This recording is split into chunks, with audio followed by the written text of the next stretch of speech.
تعالی نحمده ونصلي على رسوله الكريم اما بعد فاعوذ بالله من الشيطان الرجيم بسم الله الرحمن الرحيم قل لا أسألكم عليه أجرا إلا المودة في القربى صدق اللہ مولانا العظیم۔ محترم سامعین کرام اور ناظرین کرام، اللہ رب العزت کی توفیق اور اس کے رسول صلی اللہ علیہ وسلم کے نالین پاک کے صدقے سے ایک دوست کے حکم پر کہ آل رسول صلی اللہ علیہ وآلہ وسلم کی محبت کی کیا اہمیت ہے اور ان کے ساتھ کس طرح کی محبت انسان کو کرنی چاہیے، تو اس کا قرآنی اور شرعی حکم کیا ہے، تو ایک آیہ کریمہ میں نے تلاوت کرنے کا شرف حاصل کیا جس میں اللہ رب العزت نے اپنے محبوب صلی اللہ علیہ وآلہ وسلم سے خطاب فرمایا کہ میرے محبوب اپنے غلاموں سے کہہ دے، ایمان والوں سے یہ فرما دیجئے کہ لوگوں، میں نے تمہاری خاطر بڑی مشقت اٹھائی ہے، بڑی محنت کی ہے، غار حرا کی خلوتوں میں بھی، جنگوں میں بھی اور دیگر ہر جگہ میں نے تمہیں یاد رکھا ہے اور تمہاری بخشش اور مغفرت کے لیے اللہ کی بارگاہ میں التجائیں کی ہیں، پتھر بھی کھائے ہیں، بہت تکلیفیں اٹھائی ہیں، اس لیے کہ تمہیں فلاح اور فوز نصیب ہو اور جنت کے تم حقدار بن جاؤ، مگر میں نے کوئی سوال تم سے نہیں کیا اور نہ ہی کرنا چاہتا ہوں۔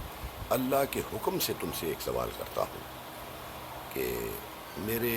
قرابت داروں سے مودت کرو، میرے قرابت داروں سے مودت کرو۔ اللفظ مودت جو ہے اس کو سمجھنے کی ضرورت ہے، اور یہاں قرابت داروں سے مراد بہت سی احادیث پر گواہ ہیں کہ یہ بالخصوص سیدنا حضرت علی علیہ السلام، حضرت فاطمہ الزہرا جگر گوشہ رسول صلی اللہ علیہ وآلہ وسلم اور حسنین کریمین شریفین طیبین کے لیے ہے کہ ان سے اتنی محبت کرو کہ دیوانگی کی حد تک جس طرح کوئی محبت کرتا ہے۔ تو مودت اور محبت کا فرق سمجھنے کے لیے میں صرف اتنا عرض کروں گا کہ محبت ہوتی ہے ہر اس چیز سے انسان کو جس کی اس کو ضرورت ہو۔ تو جس طرح مچھلی پانی میں رہتی ہے تو مگرمچھ بھی پانی میں رہتا ہے، مگر مگرمچھ کو باہر نکال دیا جائے تو وہ کئی دن تک زندہ رہے گا، بلکہ جتنا عرصہ چاہے وہ زندہ رہ سکتا ہے، مگر مچھلی کو اگر ہم پانی سے باہر نکالتے ہیں تو وہ تڑپ تڑپ کر جان دے دیتی ہے۔ یعنی وہ پانی مچھلی کی زندگی ہوتا ہے، اس کے جینے کا باعث ہوتا ہے۔ تو یہاں جو قرآن مجید نے اہل بیت اور قرابت داروں کی محبت کا ذکر کیا ہے وہ مودت کا کیا ہے۔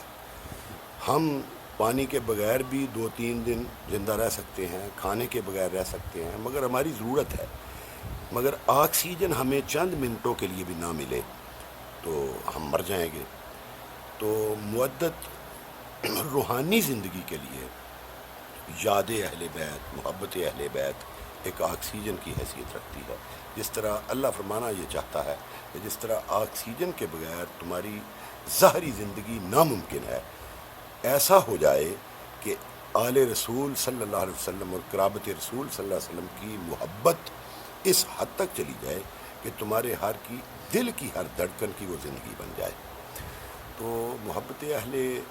بیت کے بغیر بخشش کا کوئی سامان اور ذریعہ نہیں ہے۔ حضور علیہ السلام نے ارشاد فرمایا کہ میری آل کی محبت کی مثال نوح علیہ السلام کی کشتی کی مانند ہے، جو اس میں سوار ہوا تھا وہ بچ گیا، اور جو میری آل کی محبت اپنے دل میں جاگزیں کرے گا قیامت کے دن فلاح و فوز اسی کے لیے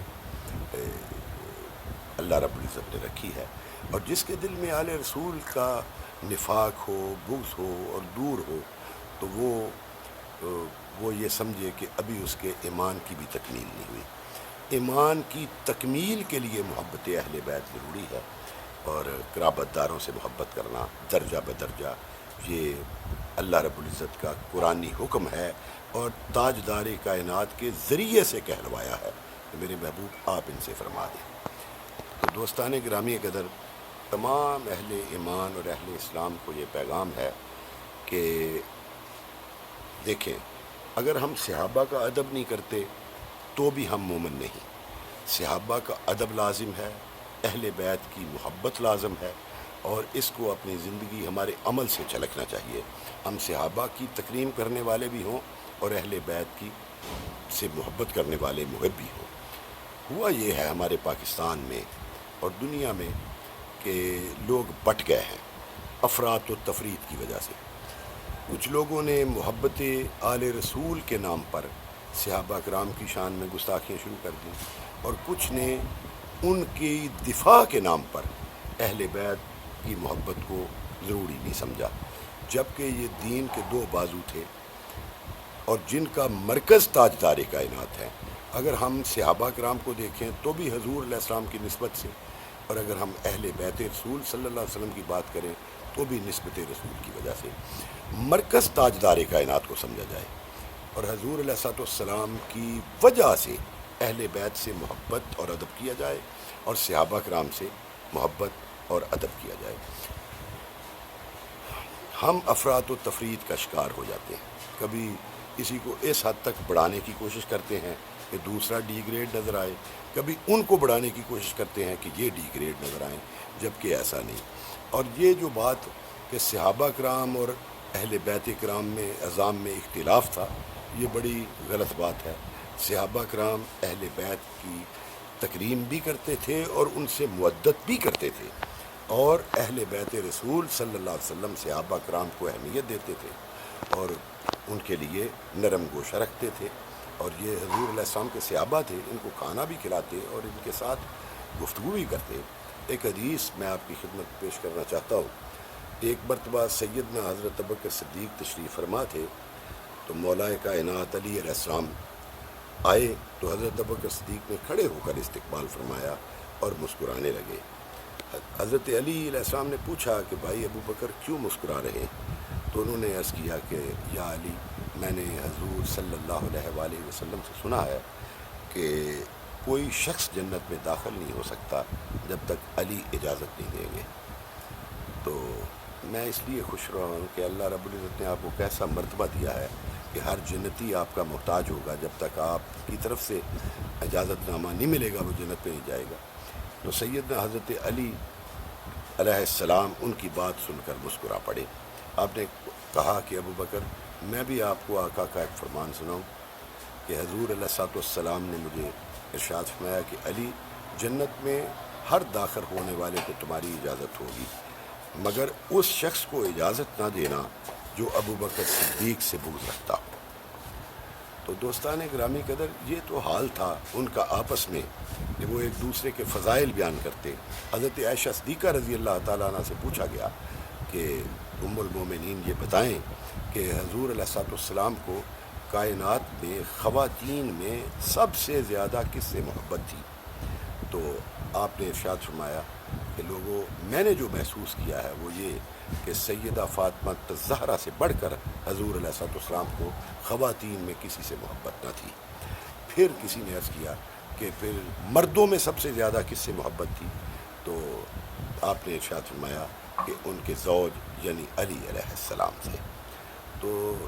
دوستان گرامی قدر، یہ فضائل اہل بیت رسول یعنی سیدہ فاطمہ الزہرا کی فضیلت، حضرت علی کی فضیلت، اس کے راوی حضرت عائشہ صدیقہ رضی اللہ تعالیٰ عنہ۔ تو پھر حضور علیہ السلام نے ارشاد فرمایا النظر وجہ علی عبادہ، علی کے چہرے کو دیکھنا عبادت ہے۔ یاد رکھیں، علی کے چہرے کو دیکھنا علی کی عبادت نہیں، اللہ کی عبادت ہے۔ تو عبادت صرف اللہ کی ہے۔ یہ جو لوگ بعض اوقات کئی ایسے بھی ہیں کہ جو کہتے ہیں کہ علی ہی اللہ ہے، وہ نادان ہیں، وہ قابل اصلاح ہیں، ان کو چاہیے کہ اپنے اس عقیدے پر نظر ثانی کریں، یہ شرک ہے۔ علی علیہ السلام نے اللہ کی بارگاہ میں سجدہ کر کے بتایا ہے کہ میں اللہ کا بندہ ہوں، اللہ نہیں ہوں، کیونکہ اللہ کسی کو سجدہ نہیں کرتا۔ تو سیدنا حضرت علی علیہ السلام اللہ کے برگزیدہ بندے اور اللہ کے ولی ہیں، اور حضور علیہ الصلوۃ والسلام کے دین کو چار دانگ عالم میں پھیلانے والے، اور دیگر امور پر آپ نے دین کی جو خدمات ہیں وہ آپ کے سامنے ہیں۔ حضرت ابوبکر صدیق رضی اللہ تعالیٰ عنہ حضرت علی علیہ السلام سے محبت کرتے، حضرت علی حضرت ابوبکر صدیق سے محبت کرتے۔ کچھ خلافت کے معاملات پر بحث چلی ہے کہ یہ خلیفہ کیوں ہے، پہلا نمبر علی کا ہے۔ بے شک سیدنا حضرت علی علیہ السلام علمی حوالے سے پوری کائنات میں رسول اللہ صلی اللہ علیہ وسلم کے بعد پہلے نمبر پر آتے ہیں، حکمت کے حوالے سے پہلے نمبر پر آتے ہیں، کیونکہ آقا ایک دو جہاں صلی اللہ علیہ وسلم نے فرمایا انا مدینۃ العلم والی بابوہا، انا دار الحکمہ والی بابوہا۔ تو علی کی میرے ساتھ وہ نسبت ہے جو ہارون کی علیہ السلام کی موسیٰ علیہ السلام کے ساتھ تھی، یعنی اہل بیت کی محبت لازم ہے ہر اس شخص پر جس نے پڑھا ہے لا الہ الا اللہ محمد رسول اللہ صلی اللہ علیہ وآلہ وسلم۔ تو دوستان گرامی قدر،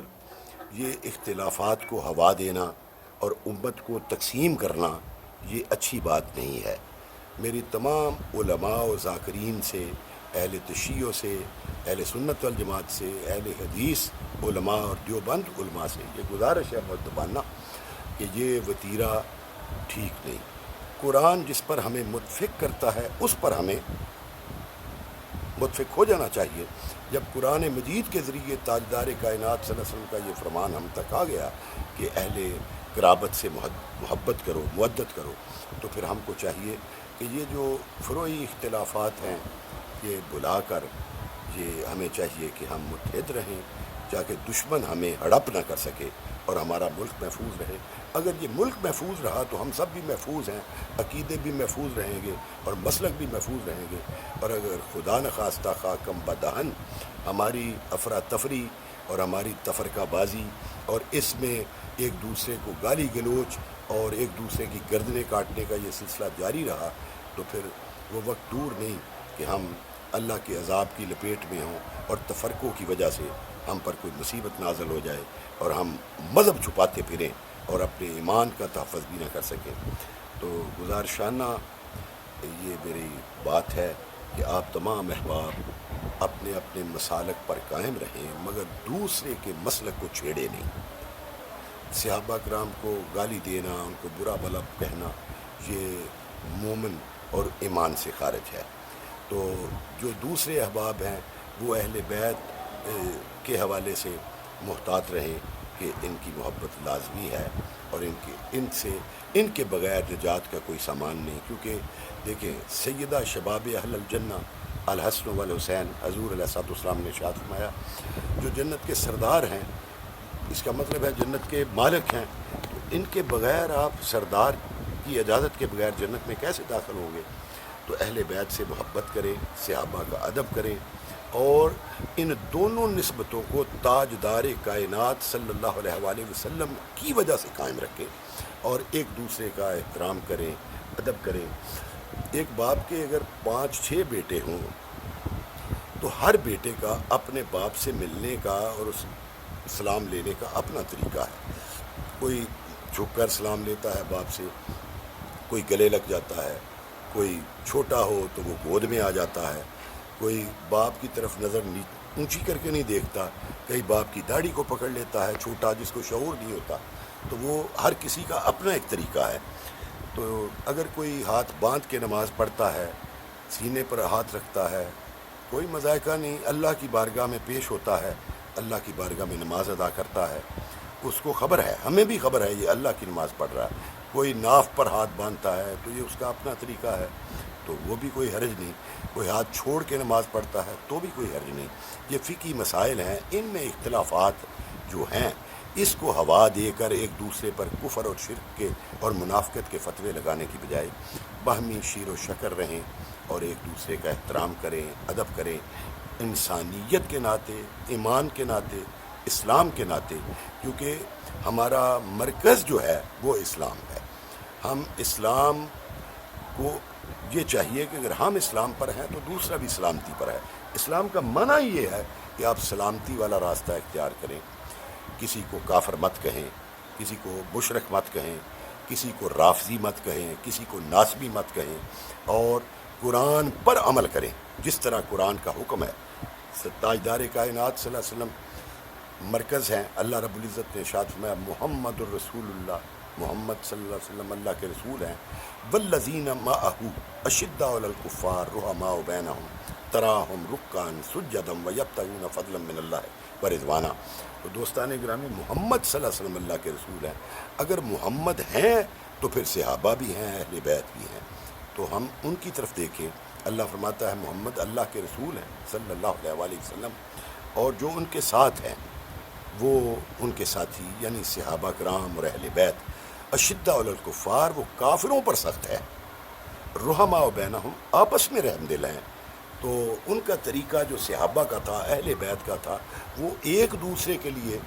شدت نہیں رکھتے تھے، وہ محبت رکھتے تھے۔ یہ قرآن کہتا ہے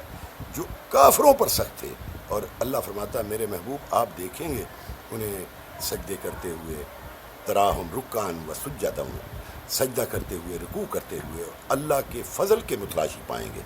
وہ اللہ کا فضل تلاش کرنے والے تھے، اللہ کے فضل کے امیدوار تھے، اللہ سے فضل مانگا کرتے تھے، صحابہ بھی اور اہل بیت بھی۔ تو حضور علیہ الصلوۃ والسلام کی وجہ سے صحابہ ہیں، حضور علیہ الصلوۃ والسلام کی وجہ سے اہل بیت ہیں۔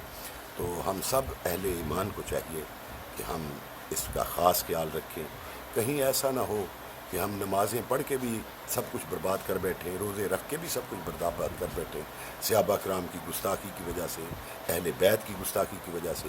کبھی اس کو ڈی گریڈ کر کے، کبھی اس کو ڈی گریڈ کر کے۔ ہمیں چاہیے کہ جیسا جو مقام ہے وہ پہچاننے کی کوشش کریں، اور اللہ کی بارگاہ سے ان کے عرفان اور ان کی معرفت کی دعا کرتے رہنا چاہیے، اور ان سے نسبت استوار کرنے کی کوشش کریں، ان کے کیے ہوئے کاموں کو اپنائیں، اس پر عمل پیرا ہوں۔ اور حضور علیہ الصلوۃ والسلام نے فرمایا میرے تمام صحابہ ستاروں کی مانند ہیں، تم جس کا بھی دامن تھام لو گے ہدایت پا جاؤ گے، اور میرے اہل بیت نوح علیہ السلام کی کشتی کی طرح ہیں، جو اس میں سوار ہو گیا وہ بچ گیا۔ تو حب اہل بیت بھی ضروری ہے، ادب صحابہ بھی ضروری ہے۔ تو حد سے نہ بڑھیں اور ایک دوسرے کا اہتمام کریں۔ اللہ رب العزت ہمارا حامی و ناصر ہو، اور حب اہل بیت کو حرز جاں بنائیں، ادب صحابہ کو اپنا وتیرہ بنائیں، اور تاجدار کائنات صلی اللہ علیہ وسلم کے بتائے ہوئے اصولوں اور احکامات پر عمل کرنے کی کوشش کریں، تاکہ ہمیں قربت الہی نصیب ہو، اور اللہ کی عند اللہ ہم ماجور ہوں، ہمیں اجر اللہ عطا فرمائے، اور حضور علیہ الصلوۃ والسلام کی جنت میں معیت عطا فرمائے، صحابہ کرام کی معیت عطا فرمائے، اہل بیت رسول صلی اللہ علیہ وسلم کی معیت نصیب فرمائے، اور ہمیں تنگ دلی، تنگ نظری اور یہ اس طرح کی جتنی بھی خبائث ہیں ان سے محفوظ فرمائے، اور اپنے محبوب کا صدقہ ہم پر کرم فرمائے۔ وما علینا الا البلاغ المبین۔